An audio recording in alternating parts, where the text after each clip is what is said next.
Salve Juventude! Mais um Pode Tremer, o podcast da juventude do PT e de todas as juventudes. E novamente, à minha frente, companheira Nádia. E aí, Fran, tudo bom? Oi, Oi, gente. amiga. Hoje a gente tá no Pode Tremer Tecnológico de novo. Tecnologia de sempre, né? Um Tecnologia, clássico. é isso. E a gente repete 30 vezes as mesmas frases. É que a tecnologia é sempre muito bom Tecnologia, dizer. é isso chique, aí. é chique. É sobre isso. De novo, estamos aqui com a nossa juventude espalhada pelo Brasil. Né? Exato, e Os hoje meninos não param aqui? tratando do assunto do momento. Só se fala nela que tá rolando e tem virado todos os holofotes das políticas públicas mundiais para ela. E claro que a juventude do PT nem tá de fora, né, amadas? Simplesmente o mundo está de olho neste momento no Brasil e neste grande evento que acontece por aqui, né? E especificamente na cidade de Belém, porque é ela, meus amados, a COP30 no Brasil. Vamos tratar dela e de como essa COP30 vai ser importante para as juventudes e para o nosso futuro. E quem está aqui com a gente de novo? Terceira vez pode pedir música. Nossa figurinha carimbada por aqui, né? isso. Nossa persona muito grata Muito por aqui. grata. Um grande companheiro do Pode Tremer, um grande companheiro da nossa juventude, um integrante da nossa juventude. Quem, Nádia? Exatamente. Estamos com ele de novo, Guilherme Barbosa, que é bacharel em Direito pela Universidade Federal lá do Tocantins, mestrando em Políticas Públicas pela FGV do DF, diretor de Articulação e Fomento de Programas e Projetos da SNJ, nossa Secretaria Nacional de Juventude do Governo Lula, da Presidência da República, e é ex-secretário, sempre secretário da Juventude do PT do nosso querido estado do Tocantins. Tudo bom, Gui? Bem-vindo novamente, Gui. Oi, gente. E aí? Já tava com saudade. Falei aqui que tava esperando um novo convite, mas já estamos aqui em Belém com muita correria, muito trabalho e que bom estar falando aqui com vocês, minhas queridas amigas Nádia e Fran, e também com a juventude do PT do Brasil todo e também todas as juventudes brasileiras. E vamos falar dela, né? Vamos. Chegou, ela tá chegou e com acontecendo, né, tudo, Nádia? E ela tá acontecendo em vários lugares, viu, gente? A COP, ela não acontece só nos galpões onde rola ela, não, né? Só a parte estrutural do governo, não. Tá acontecendo na cidade de Belém toda, tá uma muvuca, uma correria. Eu, inclusive, já tô chegando por lá. Mas quero ouvir de você, Gui, o que é a COP30 e o que a gente pode esperar das juventudes nesse grande evento e encontro? Bom, gente, a COP, né, é a Conferência Mundial das Nações Unidas para as Mudanças Climáticas, né? Ela iniciou já há muito tempo. Essa é a 30ª edição, como o nome diz, COP30, que está acontecendo agora em Belém, na Amazônia, um marco muito histórico, não somente para essa conferência, mas para o Brasil, para a região amazônica e para o sul global, no sentido de que essa é uma grande oportunidade dos países que historicamente estão longe, talvez, dos processos de maior desenvolvimento histórico dos países no mundo e agora podem colocar a sua voz e suas questões nessa que é o principal ambiente de articulação internacional e de debate sobre as questões climáticas no mundo todo. Então, a COP30 é essa conferência das Nações Unidas pelas mudanças, das mudanças climáticas, e que reúne mais de 186 países, os países signatários das Nações Unidas, para fazer um debate entre esses líderes, né? As partes que a gente fala, a Conferência das Partes, se a gente for pegar a sigla exata, é Conferência das Partes, né? As partes são os países, são quem vai fazer as discussões, vai produzir as negociações para que a questão das mudanças climáticas no mundo todo seja uma responsabilidade geral das nações de todo mundo. Então, este é o momento em que as nações, os líderes se reúnem para dizer, olha, gente, nós estamos com um problema, claro, e o principal problema, né, que se debate na COP é o aumento da temperatura na Terra, né, no planeta Terra. Então, esses líderes sentam em diversos espaços, em reuniões, em plenárias, em assembleias, durante esse momento aqui da COP, para falar: olha, gente, nós temos um problema coletivo, que é o aumento da temperatura no planeta Terra, e o conjunto do que isso produz, né, de mudanças climáticas, e a gente precisa resolver coletivamente isso. Então, por isso, a gente precisa debater uma série de coisas, uma série de demandas para conseguir coletivamente, entre essas nações, enfrentar esse problema que é a mudança do clima no mundo todo e que afeta, né, que não é uma coisa distante de nós, é que afeta o nosso cotidiano, a nossa saúde, as nossas relações, o nosso desenvolvimento, o conjunto de questões que tem a ver com a nossa vida. Então, a COP é para isso, é um momento de reunião de líderes dos países, das partes, para coletivamente construírem saídas para isso. Obviamente, isso não se faz só com os líderes, né, com as estruturas institucionais, com os governos. Isso se faz com o conjunto dos povos do mundo, dos territórios, das pessoas que de fato vivem cotidianamente as mudanças climáticas. Então, além da COP ser um espaço dos líderes, ela também é um espaço de muita participação da sociedade civil. Então, tem um monte de gente, de organizações, de coletivos, de ONGs, de institutos, de instituições do mundo todo e aqui do Brasil, que também integram essas discussões e essas negociações. E aí a COP ela tem dois ambientes oficiais, a Blue Zone e a Green Zone. A Blue Zone é onde ocorrem essas negociações dos líderes e também de organizações da sociedade civil que conseguiram esse credenciamento para também participar dos espaços de negociação. Já a Green Zone é um espaço mais amplo de participação da sociedade civil, que promove debates e é um espaço aberto dentro dessa estrutura da COP, e seria nesse ambiente que existe uma circulação mais livre. O ambiente da Green Zone é uma circulação mais de pessoas credenciadas, tanto dos governos, das partes, quanto da sociedade civil, para focar nas discussões, e negociações desses países e etc., para conseguir conjuntamente tirar decisões que construam um enfrentamento às mudanças climáticas em todo o mundo. E Gui, sobre a nossa juventude, sobre as juventudes atuantes na COP30, quais são as perspectivas dessas juventudes e os principais desafios? Bom, o que que acontece, né? A COP, os pilares de discussão da COP são quatro mais específicos, né? Que é mitigação. Então, o que que é mitigação, né? E aí eu estou falando os pilares que orientam as discussões, né? Essas negociações, como eu disse. Essas negociações que vão determinar as ações e as determinações para se enfrentar as mudanças climáticas no mundo de forma coletiva entre essas partes, que são os países, né? Então, essas discussões elas são orientadas por alguns pilares. O primeiro é o pilar da mitigação. O que que é mitigação? É o que que os países precisam decidir, né, coletivamente, o que o mundo precisa decidir coletivamente para mitigar os efeitos que já estão ocorrendo das mudanças climáticas e também os efeitos que vão ocorrer por conta da situação que se tem hoje. Então, um exemplo, o processo de transicionar a forma energética do mundo é um processo de mitigação, porque você mitiga o que se tem no mundo hoje que tem produzido as mudanças climáticas. Então, são as ações, as metas e etc., que fazem a mitigação do que já ocorre, dos efeitos que já estão ocorrendo, e que vão também ocorrer no futuro. A outra questão é a adaptação. O que que é a adaptação?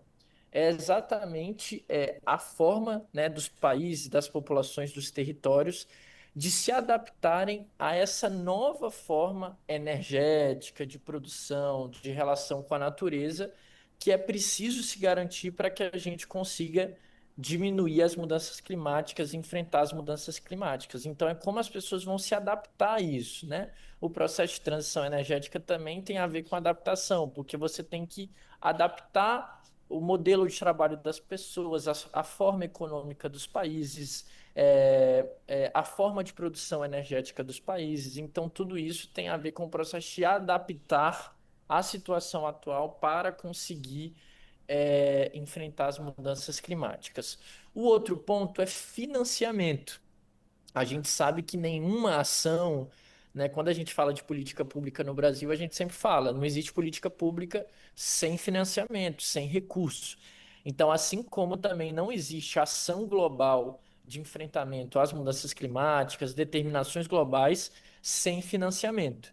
Então, o financiamento é uma questão fundamental que se debate na COP, nessas negociações, que é quem vai pagar a conta desse processo de crise. Óbvio que essa crise climática é algo coletivo, mas politicamente, nós do Brasil e o que a gente defende é que os países do norte global assumam mais essa conta, tanto porque eles têm mais recursos financeiros, mais condições de desenvolvimento, quanto também exatamente porque eles foram os países que historicamente produziram mais esses processos de mudança climática, né? Então, o uso de efeitos do gás, do efeito estufa, né? O uso de gases que provocam o efeito estufa, a produção energética de petróleo e a utilização. Então, todos os países do norte global, historicamente, foram mais responsáveis por esse processo de mudanças do clima no mundo. Então, por isso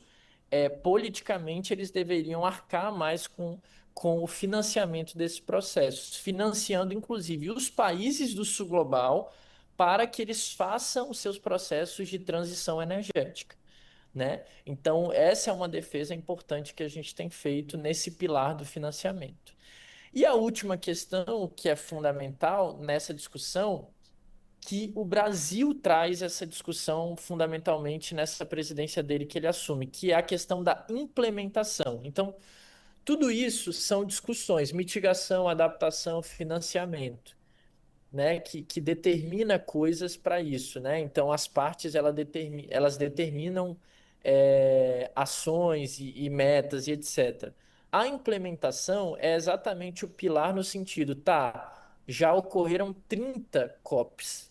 Agora nós precisamos chegar ao ponto de fato implementar as coisas que nós estamos decidindo há muito tempo, desde o Acordo de Paris. E essa implementação ela é fundamentalmente para que se implemente as ações, que seja de financiamento, de adaptação, de mitigação, para que a gente consiga limitar o aumento do aquecimento da Terra a 1,5 graus, que é o Acordo de Paris que determinou. Então, até hoje, a gente está buscando essa grande meta que foi determinado lá no Acordo de Paris, que é limitar o aquecimento da Terra a 1,5 graus. Então, o pilar de implementação é esse. Por que eu disse tudo isso? Porque a juventude ela está inserida em todos esses debates. Então, é aí que a juventude se insere.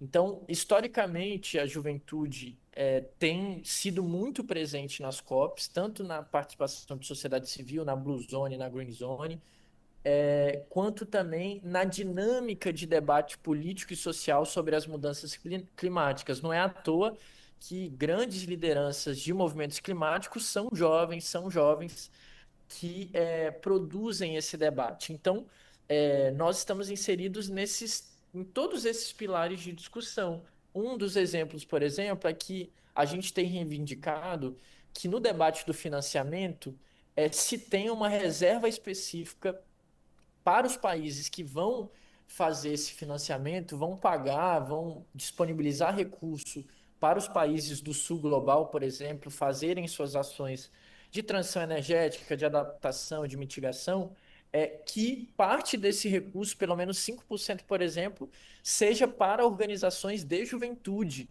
que isso seja tirado na COP, né? Que o financiamento ele considere pelo menos uma porcentagem para que esses recursos designados pelos estados, pelas nações, sejam investidos em organizações, em política pública de juventude, enfim, essa dimensão de juventude. Então, as juventudes estão inseridas nesses debates e é isso que a gente tem feito para conseguir trazer a dimensão juvenil nesse debate que tem a ver com o nosso futuro, com a nossa geração e com o desafio que essa geração tem de adiar o fim do mundo. Muito massa, Gui. E que explicação que faz com que a gente entenda assim tudo. Deu pra. Porque é isso, né? A COP parece estar tão distante da gente em alguns momentos, parece, né, que é uma coisa tão. Por ser da ONU e ter grandes líderes, que é tão difícil.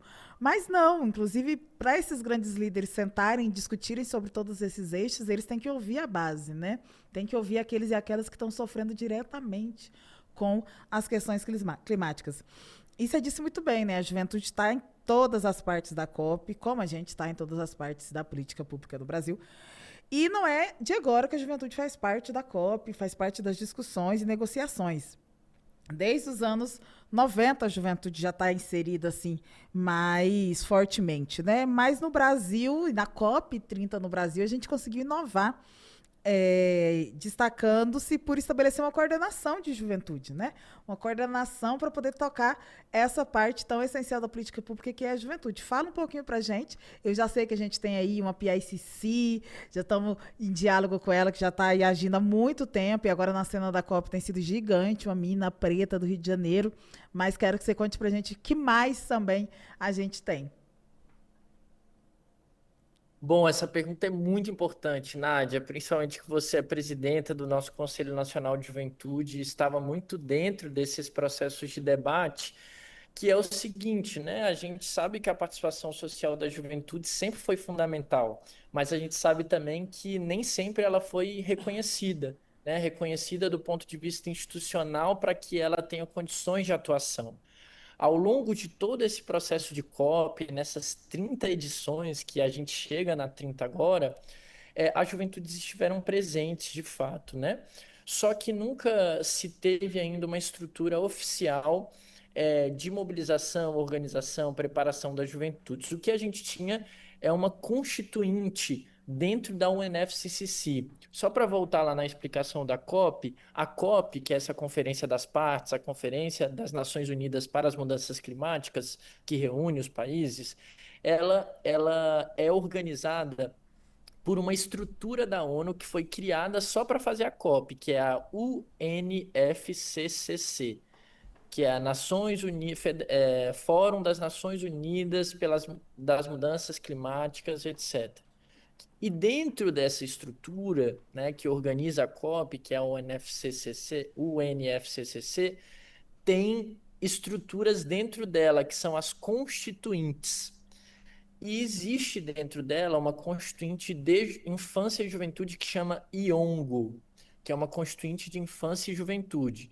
Essas constituintes, elas são organizadas por ONGs, ONGs, instituições e tal, elas têm uma dinâmica própria de vida também, que está ligada ao NFCCC.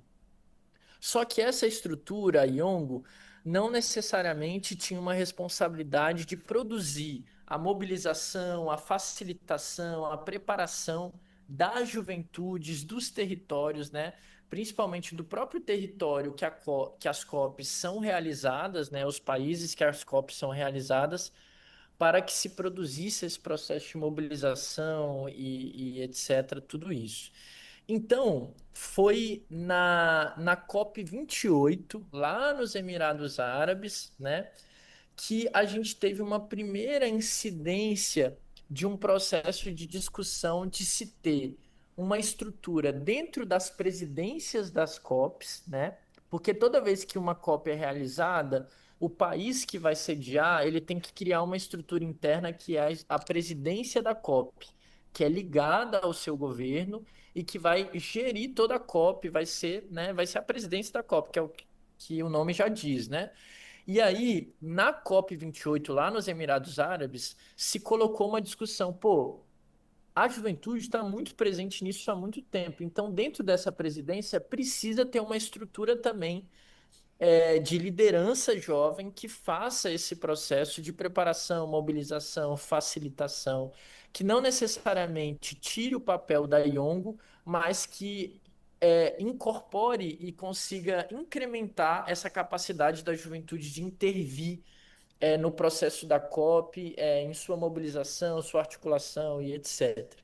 E aí foi aí que na COP 28 se tirou uma resolução de criar um cargo dentro da presidência da COP, que chama PYCC, em inglês é PYCC, que é a President's Youth of Climate Change, ou seja, a presidência jovem da COP, dessa conferência que a gente está fazendo. Então, ela fica ligada à estrutura da presidência da COP geral. Então, ela foi tirada, essa resolução foi tirada na COP 28, e aí na COP 29, em Baku, no Azerbaijão, foi a primeira presidência foi essa primeira presidência jovem da COP, que foi a Leila, escolhida pelo governo do Azerbaijão, e agora o Brasil é a segunda da história, que é a Marcele Oliveira, que foi escolhida por um processo democrático, que a gente abriu um edital, foi tudo construído a partir da Secretaria Nacional de Juventude, porque quem escolhe essa presidência jovem da COP, quem tem a prerrogativa para indicar essa presidência jovem, essa PYCC, assim como a própria presidência da COP, é o país sede. Então, é o presidente Lula que tinha a responsabilidade de indicar quem vai ser o presidente da COP, que foi o André Corrêa do Lago, e quem é a presidente da juventude da COP, que é a Marcela Oliveira. Esses dois, o presidente Lula que indicou. Só que diferente do país anterior, de Baku, Azerbaijão, que é um país que não vive um regime 100% democrático como é o Brasil, eles escolheram a dedo. O presidente lá deles escolheu a dedo a Leila. No nosso caso, a gente construiu, a partir da Secretaria-Geral da Presidência, da SNJ, um processo participativo em que a gente lançou um edital, lideranças jovens climáticas do Brasil se inscreveram, a gente teve mais de 158 inscrições, e essas inscrições a gente foi fazendo diversos filtros, entrevistas, diálogos, para a gente chegar no nome, e a gente apresentou para o presidente Lula uma lista mais reduzida e ele fez essa escolha a partir desse amplo processo de participação que a gente construiu.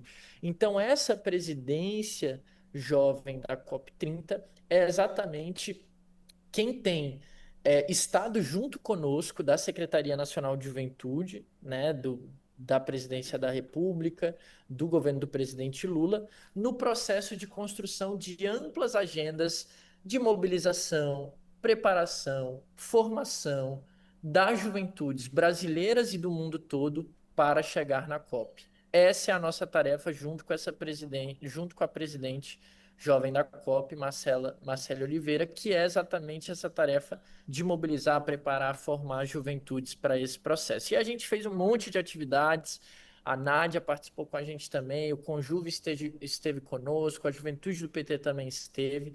A gente visitou todos os biomas brasileiros, conversando com todos os jovens do Brasil de cada bioma, e a gente fez cartas, a gente produziu documentos, tudo isso. A gente está chegando aqui nessa COP, já estamos aqui na COP com muito material acumulado de discussão das juventudes para esse processo. Porque o mais importante da COP, pessoal, às vezes não é nem somente as decisões que os países vão tomar lá nas negociações, mas é o processo de luta política que a gente vai aprimorando, construindo, mobilizando, para que a pauta das mudanças climáticas esteja no centro das discussões da luta política do mundo todo, dos jovens, dos nossos direitos, do que a gente tem reivindicado historicamente. Então, isso foi fundamental e essa estrutura institucional de juventude na COP, que é a PICC, e junto com a SNJ, a gente construiu esse amplo trabalho e estamos chegando aqui na COP para finalizar com um acampamento internacional das juventudes, a cidade das juventudes. Inclusive, eu estou aqui na Fundação Curro Velho, onde está sendo um acampamento, aqui numa salinha. A gente está alojando aqui mais de 200 jovens do Brasil e do mundo todo, e todos estão participando da COP, assim como a gente está produzindo um monte de atividades, um monte de debates aqui que tem no centro a questão das mudanças climáticas e dos direitos das juventudes brasileiras e do mundo todo. É isso. Muito massa, Gui. É o processo mais democrático, né, de escolha dessa PICC que a gente teve e o Brasil novamente dando não só exemplo de democracia, mas de participação social. Mandar um salve para Marcele, que é uma grande parceira das juventudes, inclusive da juventude do PT, no Rio de Janeiro e pelo país todo. E principalmente saudar o nosso sempre secretário nacional de juventude do governo, Ronald Sorriso, que construiu um processo democrático e muito bonito de participação das juventudes na COP30. Com certeza nada disso aconteceria se não fosse o Sorriso, que é nosso sempre, sempre, sempre parceiro na construção das políticas públicas de juventude.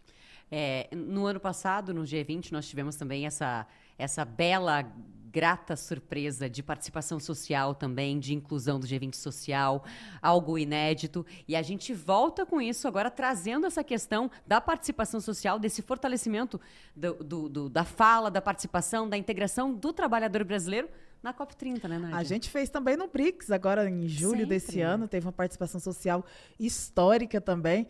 Nós, enquanto Juventude do PT, enquanto Conselho Nacional de Juventude, também tivemos presente. A SNJ conseguiu cravar agendas na Juventude do BRICS incríveis e, ouso dizer, a melhor festa já feita na Juventude do BRICS. E mostrando, né, que ser brasileiro também é isso, meu amor. Tem que estar ali tocando um samba, tocando um forrozinho. E é o governo da participação social feito pelos movimentos sociais, o governo dos movimentos sociais, mostrando a que veio. Mas agora a gente tem curiosidades. É isso. Inclusive, Gui já trouxe uma das curiosidades que a gente vai trazer por aí. A gente detalha mais aí na sequência, viu, Gui? Mas COP30, 191 países inscritos, 143 já confirmados para participar, né? Já estão confirmados, com presença confirmada. E lembrando, né, Nádia, que tem países que não confirmaram sua presença, mas isso não impede que seus governadores, que seus prefeitos possam vir também e participar da COP30, né, Gui? E seus movimentos sociais, inclusive. Isso. Cadê o Gui? É isso, não é, Gui? Esses partidos isso, podem né, participar também. Inclusive essas juventudes, né? Com certeza, pessoal. A gente está aqui na COP e por mais que o processo da COP ela é coordenada, né, pelas Nações Unidas. O governo brasileiro ele apoia logisticamente, constrói toda a estrutura. Então o presidente Lula criou uma secretaria que chama Secretaria Especial para a COP dentro da Casa Civil, que organizou toda a logística, que fez isso aqui tudo dar certo. Muita gente duvidou, mas como a gente sabe, o povo brasileiro e o presidente Lula, e a gente também aqui da juventude, porque a gente está construindo um acampamento, o secretário Sorriso, como foi colocado, a gente vai até o fim. Então deu muito certo, está dando muito certo, apesar de tudo que as pessoas tinham falado, mas deu muito certo. E aí, por que eu estou dizendo isso? Porque o processo de entrada nos ambientes oficiais é coordenado pelas Nações Unidas. Então tem credenciamento, tem tudo isso. A Green Zone é um espaço aberto, como eu disse, mas a Blue Zone é um espaço fechado.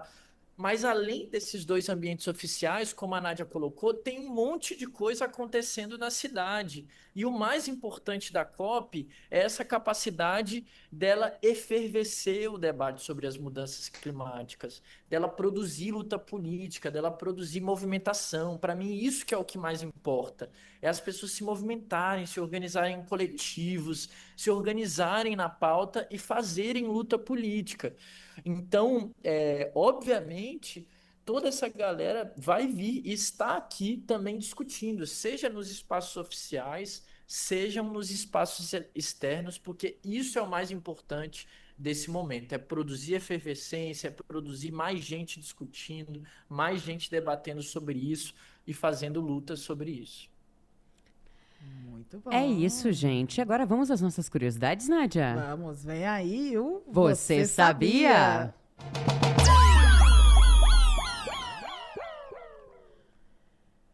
Vamos. Primeira curiosidade na tela, produção. Onde e por que em Belém? A COP30 acontece na Amazônia e realizar o evento lá tem como objetivo dar visibilidade aos desafios e soluções da maior floresta tropical do planeta, permitindo que as autoridades presenciem efetivamente a realidade do local. Se a Amazônia é o pulmão do mundo, Bora trazer essa galera para respirar o ar da Amazônia e entender o que é que está acontecendo por aqui de fato. É sentir na pele, é viver realmente essa realidade, né? Exatamente. A importância disso, o quanto isso é representativo, né? Exatamente. E Gui já está por lá, por Belém, já que a nossa COP já está a todo vapor. E muita gente, né, Gui? Muita gente conhecendo esse lugar ímpar do nosso Brasil, né? Muito, e é muito importante dizer, gente, que realmente é um fato histórico a gente ter a COP30 na Amazônia, que é um território historicamente excluído, mas que tem um papel central na preservação das florestas e também do próprio clima no mundo. Exatamente. Próxima curiosidade, produção. Povos originários. Com a COP na Amazônia, as vozes indígenas e tradicionais ganham protagonismo merecido. São os guardiões da floresta e suas agendas estarão no centro dos debates também. O que para nós é essencial para a política progressista de esquerda e principalmente que respeita os povos tradicionais, como é a política do governo do presidente Lula, era essencial a participação dos povos originários e que bom que a gente conseguiu isso. E tá no lugar certinho, né, gente? Com certeza. É no berço da existência do nosso país, né? Do tradicional, do originário. Amazônia, né? Lindo. É sobre isso, né, Gui? Justiça climática, vamos falar dela. Próxima. Próxima produção. Justiça climática é um dos temas centrais da COP, que busca garantir que a transição energética seja justa para os mais vulneráveis. Inclusive, vale a gente destacar que o Brasil é um dos maiores produtores de energias renováveis do mundo.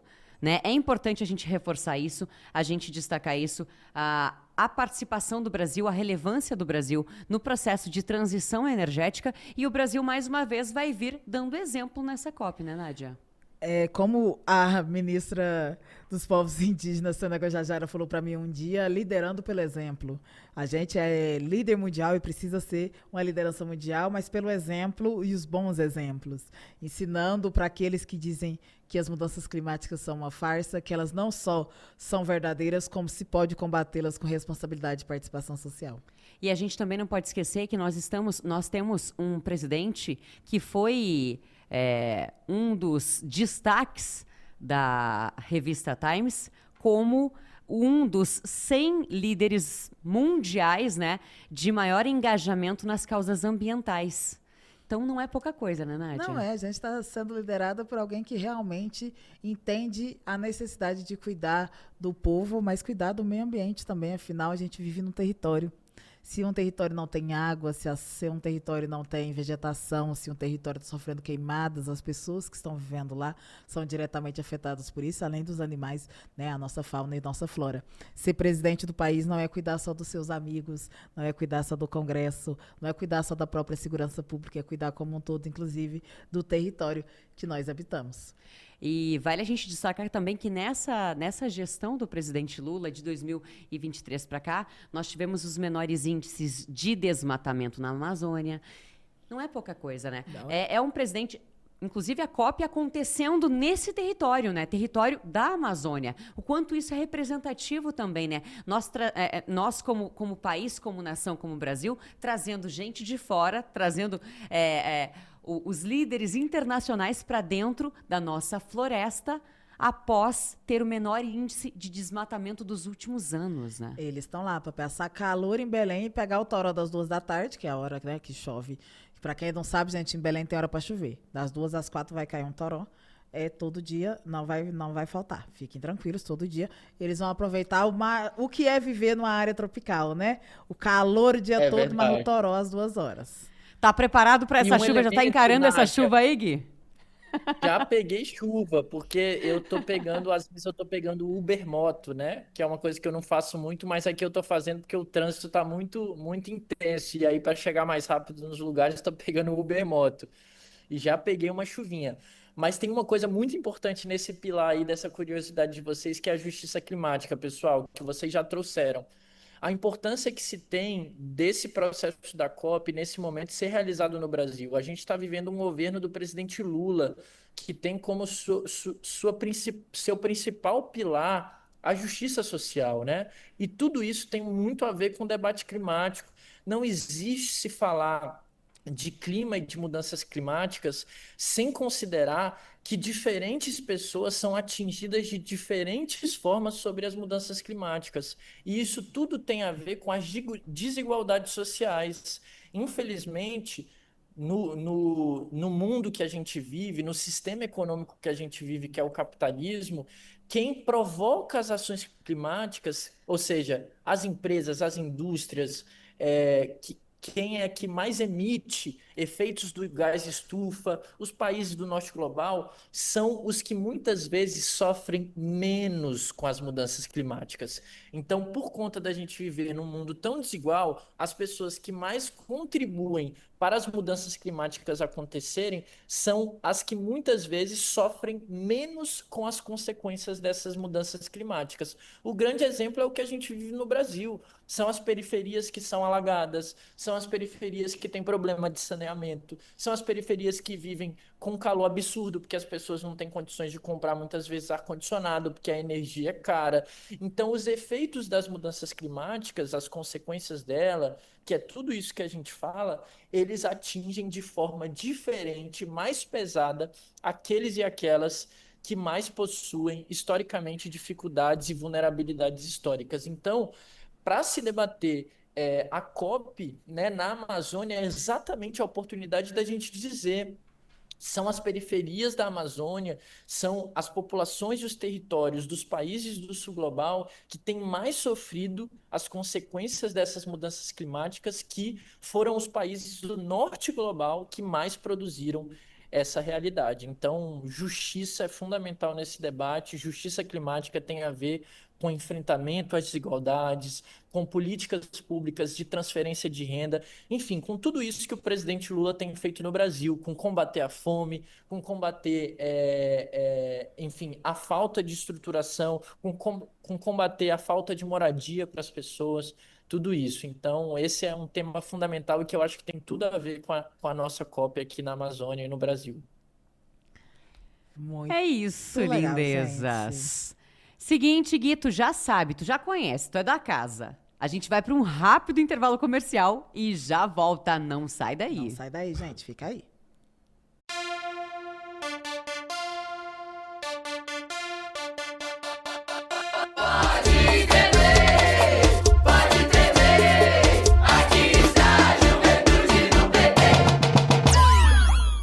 Tudo sobre as ações do governo Lula, os projetos que estão movimentando o Congresso e as principais informações do partido.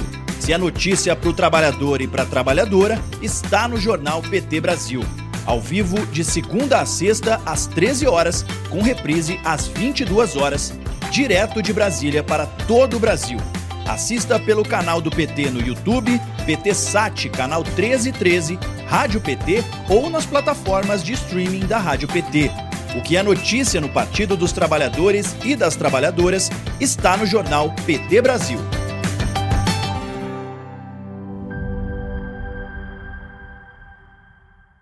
O PT acredita na força da comunicação e investe para falar com todo mundo em todos os cantos, por todos os meios. E o rádio, o canal mais ouvido do Brasil, está bombando com muita informação e credibilidade. É a nossa rádio, a Rádio PT. Depois de crescer quase 200% em audiência em 2024, a Rádio PT segue firme, conquistando ainda mais espaço.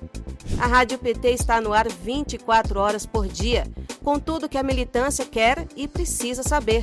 Notícias atualizadas, análises afiadas e uma programação feita com muito compromisso e coração petista. Tem o Notícias do PT, boletins diários e o nosso podcast que já passou da marca de 700 episódios. É muita informação com qualidade, todo dia, o dia todo. A Rádio PT está em todas as plataformas.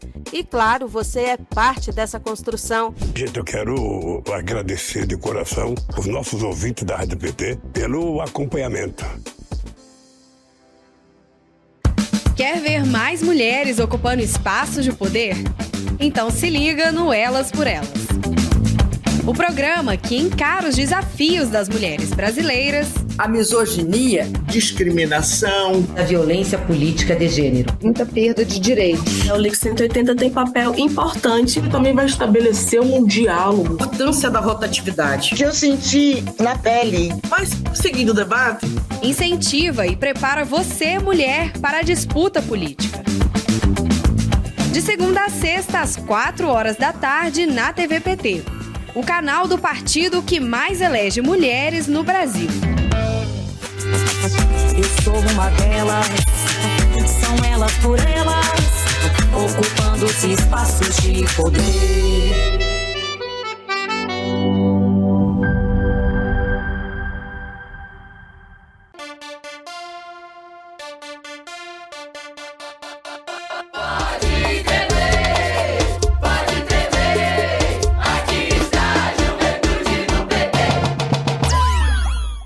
Voltamos, segundo bloco do Pode Tremer, o podcast da juventude do PT e de todas as juventudes. E a nossa produção, ela tá assim, ó, certeira, né? Ela tá jato, menina. Quando você vê, tá tocando a musiquinha já do Pode Tremer. Não, corte rápido é Tramontina. O B hoje ele tá na Tramontina. Ele tá numa velocidade, esse menino não dorme no ponto. Isso é quinta-feira, 6 da tarde, doidinho vai embora. Verdade, ele tá contando segundos. Acaba, pode tremer. Mas a gente vai ficar, Biel, a gente vai resistir, meu querido. Filho. Quinta é quase sexta. É isso, segura. Seguimos, né, Nádia? Seguimos. Falando sobre COP30, que tá rolando essa semana por aí. Exato, com o nosso diretor lá da SNJ, responsável pela participação das juventudes na COP30. E, Gui, já quero saber de você, como que as juventudes podem fazer a passagem da COP30 pelo Brasil ser também a maior mobilização por justiça climática da atual geração? Eu sei que estava rolando por aí há muito tempo o mutirão da COP, o mutirão das juventudes na COP, e a gente está chegando nessa COP, que já começou, mas vai rolar aí por bons dias ainda, já botando pressão. Tô sabendo que já tô chegando por aí, mas tô sabendo que já tem coisa aí de botar pressão, e quero saber como é que as juventudes estão mobilizadas para isso. Arrasou, Nádia, exatamente isso. Primeiro de tudo, que um dos grandes motes da presidência brasileira nessa COP, né, do André Corrêa do Lago, Ana Toni, e também a Marcele, que é a nossa presidenta de juventude da COP, que estão encampando, é o mote do mutirão global da ação climática, né? Mutirão global pelo clima. É uma campanha que foi lançada pela presidência da COP como grande mote dessa COP, que o intuito dela é que seja a COP da implementação. Todas as COPs anteriores, como eu disse para vocês, tiveram muitas negociações, discussões de muitas metas, de muitas questões, de muitas determinações, mas essa COP, o que a presidência dessa COP quer é que ela seja a COP da implementação. Então, por isso, o grande mote que significa e simboliza essa implementação está sendo o mutirão global pelo clima. Então, essa palavra mutirão é muito nossa, né, brasileira. Todo mundo, eu acho que criança, enfim, na sua vida já fez parte de algum mutirão por alguma coisa. Eu tenho certeza que nós brasileiros, nós conhecemos muito essa palavra. Mas, de fato, os gringos não conhecem tanto. Então, a gente também está no desafio de explicar isso. E aí, esse mutirão global pelo clima tem a ver com um processo de ação coletiva, de mobilizar o mundo, de mobilizar as pessoas, de construir uma mudança cultural, política e histórica das populações, dos territórios, dos líderes, dos países, para construir uma ação comum e coletiva de enfrentamento às mudanças climáticas pelo clima. Então, essa lógica de mutirão é exatamente pensar assim, ó, galera, vamos unir tudo que a gente já faz, tudo que a gente está pensando em fazer e apontar para um futuro coletivo, para uma ação coletiva em que a gente consiga transformar culturalmente essa relação com a natureza e que a gente construa essa forma de ação política coletiva. Então, o desdobramento disso é a construção de mapeamentos de ações climáticas no mundo inteiro, um site do Mutirão Global pelo Clima, que vai falar as ações em cada lugar do mundo. Então, é mesmo uma reunião. o nome mutirão a gente conhece bastante enquanto brasileiros. É organizar um mutirão mesmo para o clima no mundo todo. E aí, obviamente, a juventude se insere nisso. Então, nós temos dentro do Mutirão Global pelo Clima o Mutirão das Juventudes. A própria PICC, a Marcele, lançou um site também de mapeamento de ações de juventude em todo o mundo, que entra dentro desse mutirão.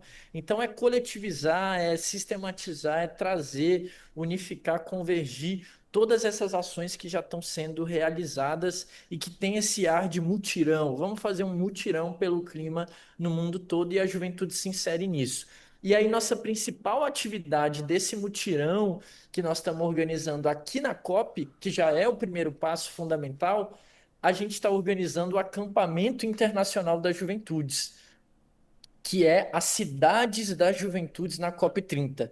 Essa foi uma construção da Secretaria Nacional de Juventude, com apoio do Ministério da Secretaria Nacional de Juventude, junto com a PICC, com a campeã de juventude, com o time dessa campeã, em parceria, apoio do Ministério das Mulheres, um ministério parceiraço dessa construção, garantiu muito recurso para que a gente pudesse ter esse alojamento aqui, essa cidade das juventudes aqui em Belém do Pará, e o Fundo de Populações da ONU também, a Unicef e o Conjuve, né, que é o Conselho Nacional de Juventude, que tem estado nesse processo. Então, a gente está com um amplo espaço aqui de convergência das juventudes, aqui na Fundação Curro Velho, em Belém do Pará. Enquanto a COP está rolando, a gente está com essa cidade das juventudes aqui, que está servindo tanto para alojamento de mais de 200 jovens do Brasil e do mundo todo, quanto também um espaço de convergência, de atividades, de debates, oficinas, atividades autogestionadas. Tudo isso está acontecendo aqui na cidade das juventudes, em Belém do Pará, durante todo esse período da COP, do dia 9 até o dia 21 de novembro. Então, esse espaço aqui vai ser já o nosso pontapé desse mutirão que está reunindo um monte de gente, um monte de jovem do mundo e do Brasil para potencializar a ação climática que a gente precisa fazer para adiar o fim do mundo e para ter a responsabilidade dessa nossa geração. Esse acampamento que é histórico, é a primeira vez que acontece, que aumenta a participação social num evento tão bonito quanto a COP, foi idealizado pelo nosso secretário nacional de Juventude, Ronald Sorriso, junto com o time da SNJ, junto com a nossa PICC, Marcelo Oliveira, o time do Ministério da Secretaria-Geral da Presidência da República, quando ainda estava o nosso ministro, sempre ministro Márcio Macedo, agora com o ministro Guilherme Boulos, todo o time do presidente Lula em torno de fazer a COP30 um espaço cada vez mais das juventudes. A gente sabe, saiu na mídia por muitas vezes, como estava caro, né, conseguir hotel, Airbnb, uma casinha para ficar, e aí vem a juventude inovando de novo e falando, não, aqui a gente vai construir um acampamento, a galera traz suas barracas e cria a cidade das juventudes, que é lindo demais e fala muito, versa muito sobre o que é a construção dos movimentos de juventude no Brasil. Se não tem como fazer, deixa com nós que nós fazemos. Fique tranquilo, que daqui tem juventude que luta, taca no peito que a mãe domina. É isso que eu ia falar. Isso mostra muito para o mundo como as juventudes brasileiras agem, né? Em prol das suas causas. Até a estrutura como ela está sendo montada mesmo, né? Joga nos peitos que a mãe domina. Aqui nós não tem dessa não, filho. Vai ter juventude da COP.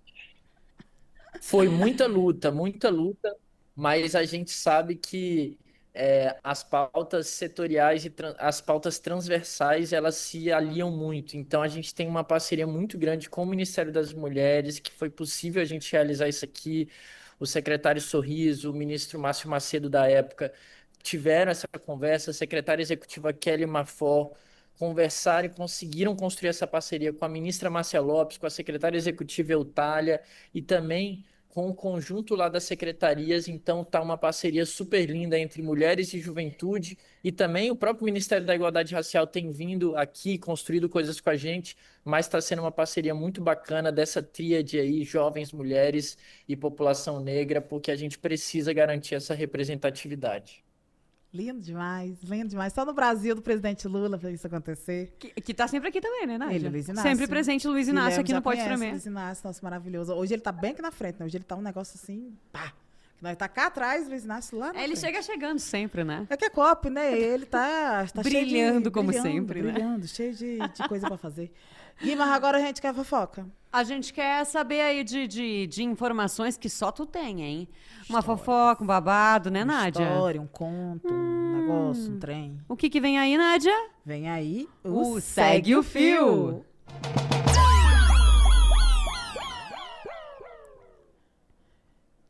Eu achei eu muito goiana agora, né, falando um trem. Vai negar? Vai negar? Eu sou muito goiana. As tuas raízes, não adianta. Eu sou muito goiana. Conte-nos tudo, não esconda-nos nada, Gui. O que vem por aí? Ó. Gente, como eu já vim aqui 3 vezes, né? É uma super responsa. Eu consegui achar A história, né, gente? Porque assim, Nós vamos a lançar uma primeira que eu biografia do Gui.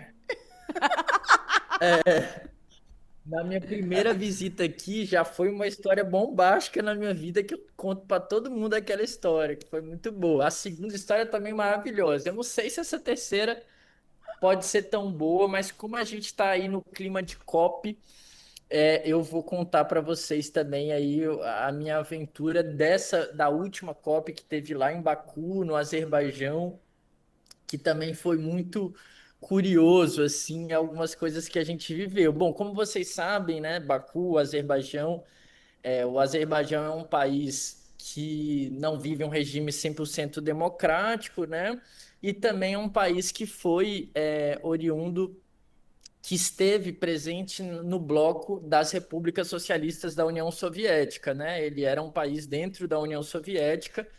Então, eu, enquanto um jovem também socialista, né, que tenho essas raízes, eu fiquei muito curioso para conhecer os ambientes da cidade, além de que a gente trabalha para caramba na COP, mas os momentos que eu tinha, assim, muito à noite, eu tentava fazer alguma coisa que me conectasse com essa história ali do país. E teve uma história muito engraçada, assim, né, sobre isso quando eu fui visitar ali o centro histórico de Baku, que me chamou muita atenção, assim, que também foi muito engraçado. Eu estava. Primeiro que Baku ela tem uma característica que tem um centro histórico muito histórico, assim, aquelas construções de pedra e tal, não sei o quê, mas ao mesmo tempo tem ambientes muito tecnológicos, que parece meio aquela coisa de Dubai, né? Que são aqueles prédios espelhados, gigantes, não sei o quê. Então lá é uma mistura dessa coisa meio castelo, muito antiga, com essa coisa muito moderna também, né? Então lá é muito curioso essa diferença.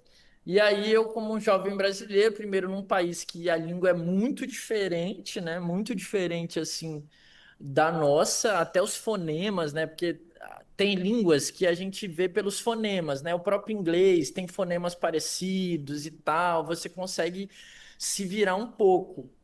Mas nesse caso, você não consegue se virar, né? É muito difícil. E aí eu vou misturar algumas histórias também, mas essa é muito importante. E aí teve um momento assim, anteriormente eu tinha feito uma viagem à Rússia também para um festival no ano anterior, e o Azerbaijão e a Rússia têm essa semelhança do fato do Azerbaijão ter sido também da União Soviética e etc. E também ali naquela região próxima, né, que tem uma proximidade ali com a Rússia também. Então tem uma semelhança nesse sentido, né? E aí eu lembro que tanto no Azerbaijão quanto na Rússia tinha uma coisa das pessoas me considerarem, acharem que eu era árabe, né? Tipo, sei lá, não sei se pelas minhas feições e tal, as pessoas me viam também como árabe, assim, e tal. E aí isso chamava muita atenção. Só que qual que é o ponto? A, a gente vive um país, o Brasil, né? Um país de muitas desigualdades, o racismo é muito colocado, etc. Então tem muitas situações que a gente vive em outros países de fora que a gente se estranha com o que a gente vive aqui no Brasil, né? E aí, nessa história, tem um fato muito engraçado que foi, eu fui entrar num hotel que eu tinha reservado, que era tipo um Airbnb, porque tinha um ambiente lá que estava ocorrendo a COP, que era bem distante de um outro ambiente, e aí teve um dia só que eu tive que ir para outro lugar, porque já era o último dia da COP e tal, e que eu queria visitar, né, a cidade e tudo mais, era meu último dia ali que dava tempo de eu fazer uma coisa, e aí eu troquei de acomodação. Só que essa outra acomodação que eu troquei foi uma grande loucura, porque primeiro, tava muito frio, né? Tava muito frio. E eu tinha reservado essa acomodação, tipo esse Airbnb, tinha um aplicativo lá, que era um Airbnb que eu tipo, tive que fazer no feeling, assim, né? Porque eu não entendia muito bem o que estava escrito e tal. Mas eu vi lá uma acomodação, era meio ruim, eu tava sem grana, tinha que ser uma coisa mais barata, mas era tipo um hostel e tal. Aí, quando eu saí desse lugar muito distante que eu tava, que era o lugar onde estava rolando a COP, e aí troquei de acomodação, eu fui muito tarde da noite, porque a gente sempre terminava tudo muito tarde, para fazer outras coisas que a gente tinha que fazer. E aí eu fui, né, para esse lugar, eu tava com uma amiga, e aí eu cheguei lá meio tarde, era tipo 1 hora da manhã. Tinha reservado isso, assim, e cheguei lá 1 hora da manhã. Quando a gente chegou lá, a, tipo assim, o layout do negócio do hotel era uma coisa na internet, super bonitinha e tal. Quando a gente chegou lá, o que estava na internet da frente disso não era a frente do negócio, era a frente de outra coisa que existia lá, e na verdade a entrada desse lugar onde a gente reservou era por trás. Gente, a entrada por trás, eu juro pra vocês, era uma porta de metal, assim, parecendo aquelas de filme, que parece que você tá entrando num calabouço, assim, sei lá o quê. Uma porta pesadona, grossa, um negócio esquisito mesmo, assim, de metal, parecendo que você tava entrando num, sei lá, num presídio, num calabouço. E eu falei, gente, meu Deus, não acredito. Já era 1 da manhã, eu sem nada, assim, muito frio mesmo. Meu pé já tava congelando, minha mão também.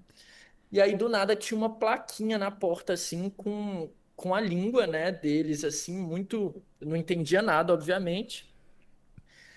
E a porta não abria, né? Eu batia, ninguém vinha e tal. Aí eu falei, vou ver o que tem nessa placa, né? Aí eu peguei meu celular, o Google Tradutor, coloquei na frente, aí traduziu. Simplesmente a placa era assim. Nós fechamos. Não, check-in apenas até 11 horas da noite. Por favor, não insista. Organize seu horário. Tipo assim, eu tava no frio, desesperado, num lugar que eu não conheço ninguém, que a língua é totalmente diferente, os fonemas, tudo. Comecei a me desesperar. Gente, eu comecei a chutar a porta, dar bicuda na porta. Chutar. 1 da manhã, ele vandalizando. Exatamente. Juro pra vocês, comecei a chutar, esmurrar a porta, empurrei, dei várias bicudas e tal. Do nada aparece um cara assim, todo esquisito, ele vai falando, tipo, não entendo a língua, obviamente. Aí eu tenho reserva, não sei o quê, olha aqui. Aí mostrei o celular assim, eu tenho reserva, eu tô aqui, nananã. Aí ele pega meu celular assim, aí ele não entende nada, aí do nada ele fala assim, e aponta assim para um lugar atrás. E atrás tinha tipo uma igreja. A porta era aqui na frente de vocês e atrás tinha uma igreja. Um lugar super feio, que tinha uns ratos passando assim, era horrível. E aí simplesmente era uma igreja.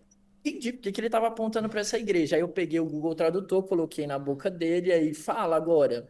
Aí, gente, a tradução do Google Tradutor era assim: não recebemos crianças aqui. Aquela igreja recebe vocês. Tipo assim. Ele achou que vocês eram desabrigados. Exatamente.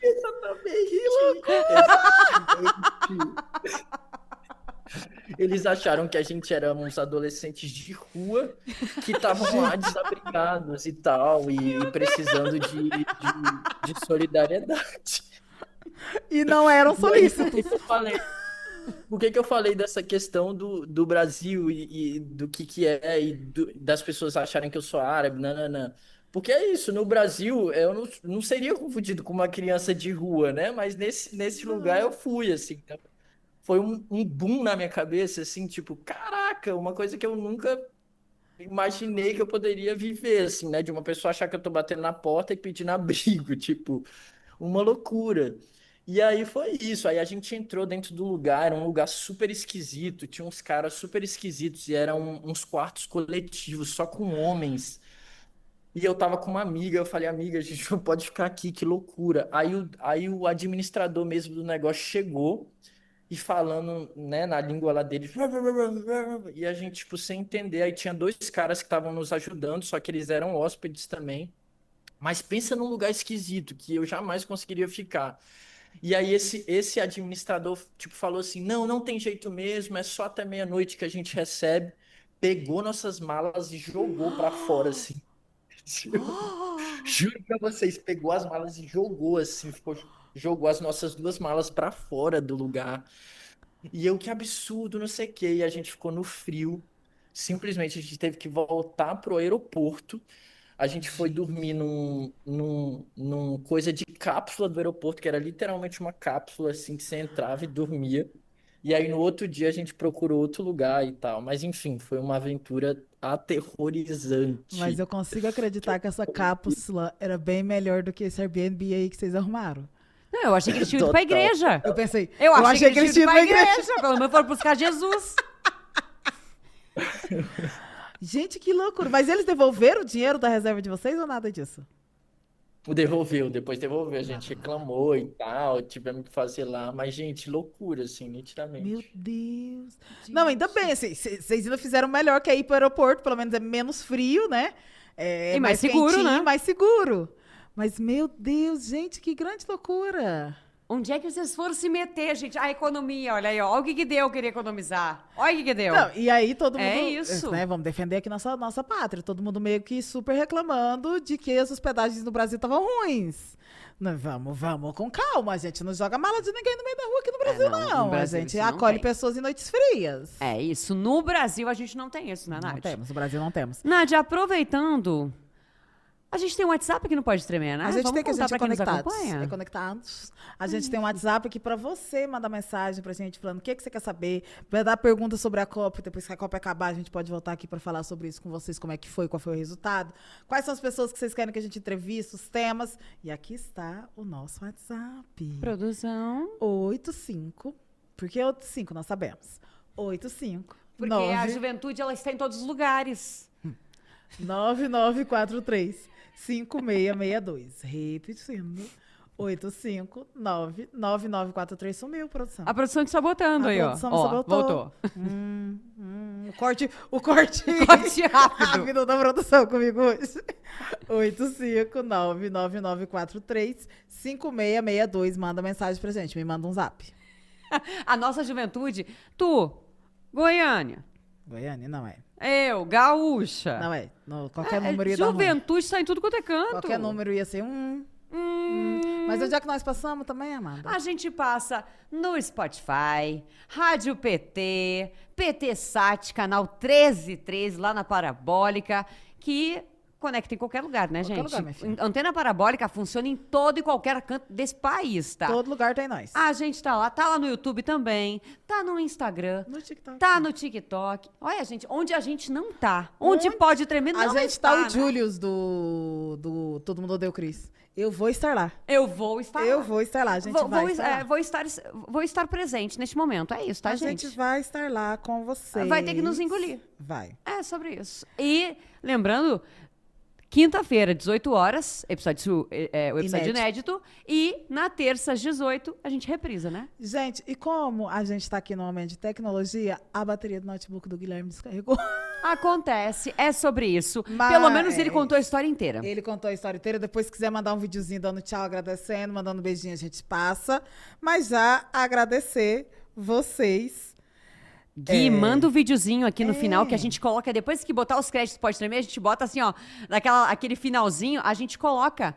Aqui, manda o videozinho aqui pra gente colocar, tá? No final, tá? Então tá, estamos contando com esse vídeo, viu, Gui? Isso. Aí, Nádia, a gente não pode, antes de encerrar, a gente não pode deixar de trazer a nossa frase que tu sempre traz, a nossa frase emblemática, né? E essa veio bonita, viu, queridos? E de nada mais, nada menos do que ele, né? Ele que traz a COP com a maior participação de juventude da história. Ele. Temos condições de fazer com que a educação do clima não seja uma coisa eventual e faça parte sistematizada do dia a dia e da nossa cultura.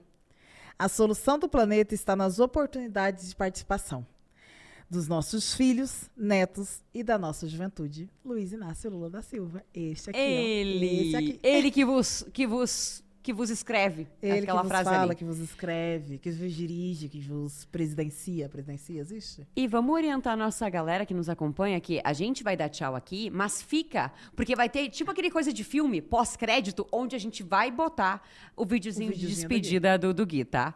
Tipo um pós-crédito. Então fica aí, porque a gente vai botar o videozinho do Gui aqui, dando tchau pra vocês, depois que a gente der tchau aqui, nós duas, aqui eu e Tutu e eu. Tá? E o Luiz Inácio. Fica que vai ter bolos e Guilherme. Fica que vai ter bolo. Fica que vai ter bolo. E Guilherme. Beijo, gente. Tchau, tchau. Até semana que vem. Fica com o Gui aí, ó. Tchau. Pessoal, e para finalizar, eu quero mandar um grande abraço aqui da Cidade das Juventudes, na COP30, espaço onde a gente está recebendo diversos jovens de mais de 80 países do mundo e também a juventude brasileira que tem ficado alojada aqui, também participando de diversas atividades para a gente potencializar a luta política das juventudes nessa COP30. Muito obrigado, um beijão, juventude do PT, Pode Tremer e toda a galera que estava nos acompanhando aí. Beijo, Fran, beijo, Nádia.